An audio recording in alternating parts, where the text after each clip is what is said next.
वित्त मंत्री निर्मला सीतारमण की मौजूदगी में पारंपरिक हलवा सेरेमनी मनाई गई, जिसका मतलब है 1 फरवरी को पेश होने वाले बजट की तैयारियां शुरू हो चुकी हैं। इस मौके पर केंद्रीय वित्त राज्य मंत्री डॉक्टर भागवत, किशन राव कराड़, पंकज चौधरी और वित्त मंत्रालय के वरिष्ठ अधिकारी मौजूद रहे। बजट से संबंधित दस्तावेजों की प्रिंटिंग शुरू होने के साथ ही हलवा सेरेमनी की जाती है। साल 2021 और 2022 में कोविड के कारण इस रस्म को नहीं निभाया गया था। इसी जगह कोर कर्मचारियों को कोविड प्रोटोकॉल का पालन करते हुए मिठाई दी गई थी। ये वो कर्मचारी हैं जो बजट के बनाने की प्रक्रिया में शामिल रहते हैं और इन्हें एक तरह से नजरबंद रखा जाता है। संसद में बजट पेश करने के बाद ही ये अधिकारी और कर्मचारी अपने परिवार के सदस्यों और दोस्तों के संपर्क में आते हैं।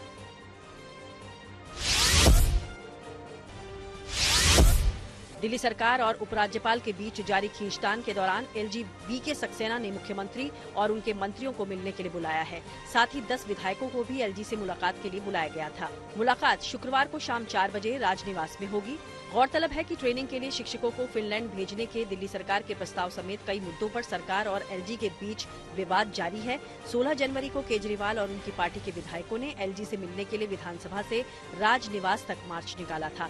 करीब 1 घंटे के इंतजार के बाद मुख्यमंत्री केजरीवाल ने वहां से लौटते हुए दावा किया था कि एलजी ने उनसे और उनकी सरकार के डिप्टी सीएम मनीष सिसोदिया और विधायकों से मिलने से इनकार कर दिया।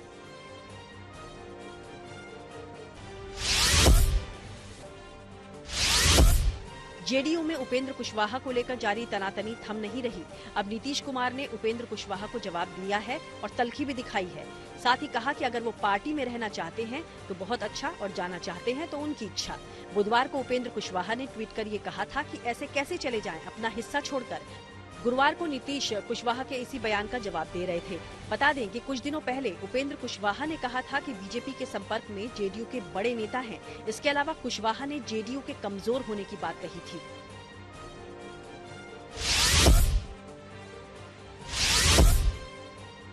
समाजवादी पार्टी के नेता और पूर्व मंत्री स्वामी प्रसाद मौर्य लगातार विवादित बयान दे रहे हैं।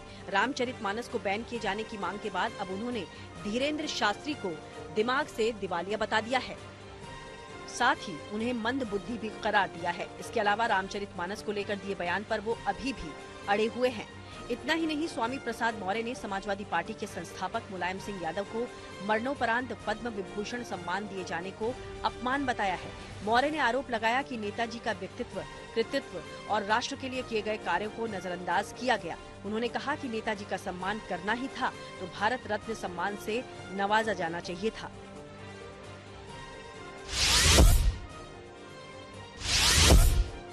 2002 के गुजरात दंगों पर बनाई गई बीबीसी की डॉक्यूमेंट्री को लेकर विवाद थम नहीं रहा है।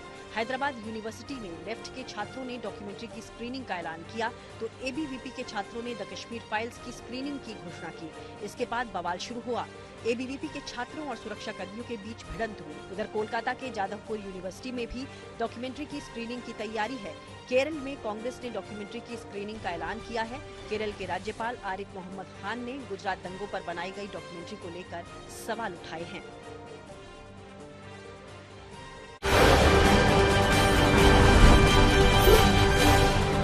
74वें रिपब्लिक डे पर हरिद्वार में बाबा रामदेव ने कहा है कि पाकिस्तान की जल्द ही 4 टुकड़े होंगे।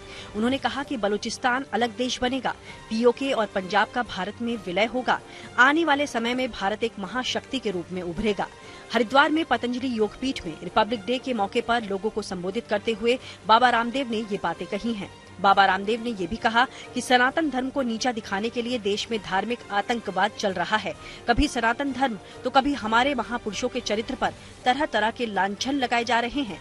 जो ऐसा कर रहे हैं वे राष्ट्र विरोधी हैं। ये सब कुछ विदेशी ताकतों के इशारे पर किया जा रहा है। बद्रीनाथ धाम के कपाट 27 अप्रैल को सुबह 7:10 पर खोले जाएंगे। नरेंद्र नगर के राजदरबार में बसंत पंचमी के मौके पर आयोजित धार्मिक समारोह में पंचांग गणना की गई, जिसमें कपाट खुलने की तारीख तय हुई। पिछले साल 3 मई से शुरू हुई चारधाम यात्रा में 4 महीने में ही श्रद्धालुओं की संख्या 40 लाख पार पहुंच गई, जो एक रिकॉर्ड है। इनमें सर्वाधिक 11 लाख श्रद्धालु केदारनाथ पहुंचे। इससे पहले साल 2019 में सबसे ज्यादा 34 लाख श्रद्धालु चारधाम पहुंचे थे। दरअसल खराब मौसम के चलते हेली कंपनियों ने सेवाएं रोक दी थी। सितंबर की शुरुआत में जैसे ही 9 कंपनियों ने सेवाएं शुरू की तो सितंबर तक बुकिंग फुल हो गई। ये हवाई सेवा गुप्तकाशी से केदारनाथ के लिए है। इसका किराया 7,500 रुपए प्रति व्यक्ति था। कोरोना से निपटने के लिए भारत ने एक और मुकाम हासिल कर लिया है। 26 जनवरी को गणतंत्र दिवस के मौके पर भारत में बनी पहली इंट्रानेजल कोविड वैक्सीन लॉन्च कर दी गई है। स्वास्थ्य मंत्री मनसुख मंडाविया, विज्ञान और प्रौद्योगिकी मंत्री जितेंद्र सिंह ने भारत बायोटेक की nasal Covid vaccine Incovacc launch की। बता दें कि केंद्र सरकार ने 23 दिसंबर 2022 को भारत बायोटेक की नेजल वैक्सीन को मंजूरी दी थी। ये वैक्सीन बूस्टर डोज के तौर पर लग सकेगी। इस वैक्सीन को सरकार ने भारत के कोविड-19 वैक्सीनेशन प्रोग्राम में भी शामिल किया है। इसके लिए सरकार ने फंडिंग की है।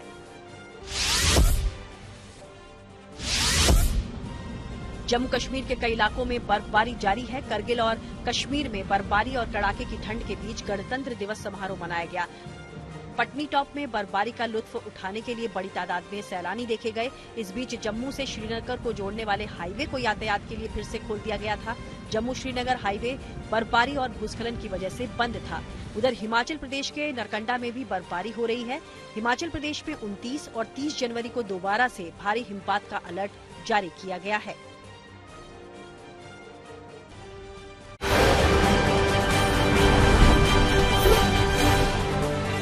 अलीगढ़ मुस्लिम यूनिवर्सिटी में मनाए गए गणतंत्र दिवस के मौके पर शामिल हुए यूनिवर्सिटी के एनसीसी स्टूडेंट्स द्वारा देश विरोधी नारे लगाते हुए वीडियो सोशल मीडिया पर वायरल हो रहा है।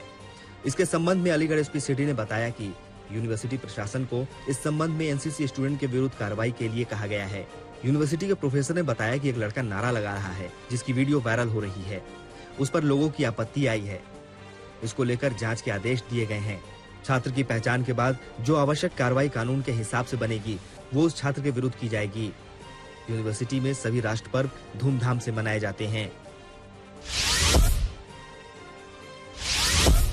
इंदौर में पठान फिल्म के विरोध में विभिन्न जगहों पर बजरंग दल के कार्यकर्ताओं द्वारा उग्र प्रदर्शन किए गए।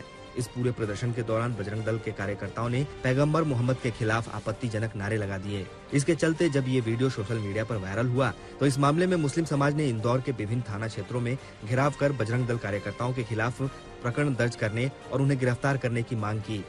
पुलिस ने मुस्लिम समाज के घेराव करने के बाद बजरंग दल कार्यकर्ताओं के खिलाफ प्रकरण दर्ज किया और 4 कार्यकर्ताओं को गिरफ्तार भी कर लिया।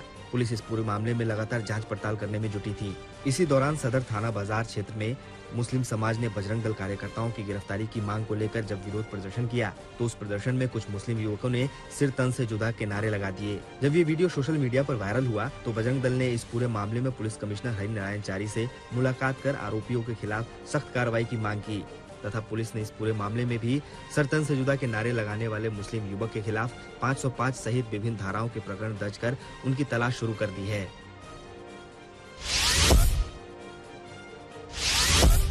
संगरूर में बाप और बेटे बच्चों की खुशी को दोगुनी करने के लिए गैस के भरे गुब्बारे बेच रहे थे। तभी अचानक गुब्बारे भरने वाला सिलेंडर फट गया जिससे बाप और बेटे दोनों की टांगे चली गई। सरकारी हॉस्पिटल में प्रारंभिक इलाज के बाद बाप और बेटे दोनों को पटियाला के हॉस्पिटल में रेफर कर दिया गया। डॉक्टरों ने कहा कि ब्लास्ट इतना भयानक था जिससे गुब्बारे बेचने वाले बाप और बेटे की दोनों टांगे उनके शरीर से अलग हो गई। संगरूर के एसडीएम ने कहा है कि फिलहाल हादसा गैस के गुब्बारे भरने वाले सिलेंडर फटने के चलते हुआ है। हम इसकी जांच भी कर रहे हैं कि इसके पीछे फटने का कारण क्या है।